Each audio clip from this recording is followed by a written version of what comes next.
Chapter 5. Stop, stop. Jack and Annie ran up the street to the book wagon. The man was carefully stacking the books in the back of the wagon. He was covered with dust, and his glasses were cracked. "Hey, what's the story?" Annie asked the man. Jack couldn't help smiling, and he sounded just like the newspaper reporter. "I'm moving all the rare books to the pavilion," the man said. "Can you help?" asked Jack. "Sure. There are only a few left by the door," said the man. "Grab 'em. Hurry! The fires on Market Street will soon be blowing this way."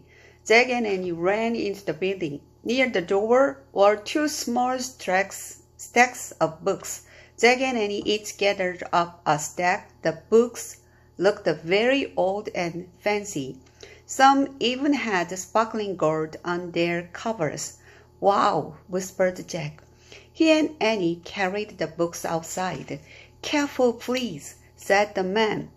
"All these books are treasures, ancient Bibles and hand-painted books." The man carefully took the books from Jack's and Annie's arm and put them in the back of the wagon. "Thanks," he said, pushing his hat back. "Run home now. The fires will be here soon." As the horses started up the hill, Annie waved and shouted, "Good luck." "I bet he was the librarian," said Jack. He opened his research book. He looked for a photograph of the building that had the books. "Here it is," he said. He read aloud. "People try to save special things, but they did not always succeed. Rare books from a library were moved to the pavilion building. When the pavilion building caught fire, all the books burned. The building that originally held them did not burn at all." "Oh no!" cried Jack. "Stop! Stop!" Clutching the research book, he ran after the wagon. Annie ran with him. "Stop! Stop!" they both yelled. They ran as fast as they could over the broken cobblestones and up the steep hill. Near the top, the driver finally heard them. He brought his wagon to a halt. "You can't go to the pavilion," Jack cried. "You have to take them back to the building where they were," said Annie.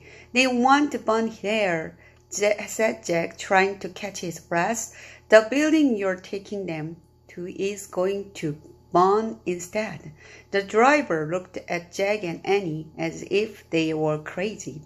You kids need to worry about yourselves, not these books," he said. "Go home to your parents. I'll take care of the library." Then the man snapped his reins and went on over the hilltop. "Come back!" Jack cried. They watched helplessly as the wagon bumped down the street. Over the rubble, smoke billowed up from the bottom of the hill. "I can't believe it," Jack said. He was close to tears. "We tried, but we couldn't save them," said Annie. She touched Jack's shoulder gently. "All those books," his voice trailed off. "Hey," said Annie. "Someone's crying over there. Someone with two kids. Maybe we can help them."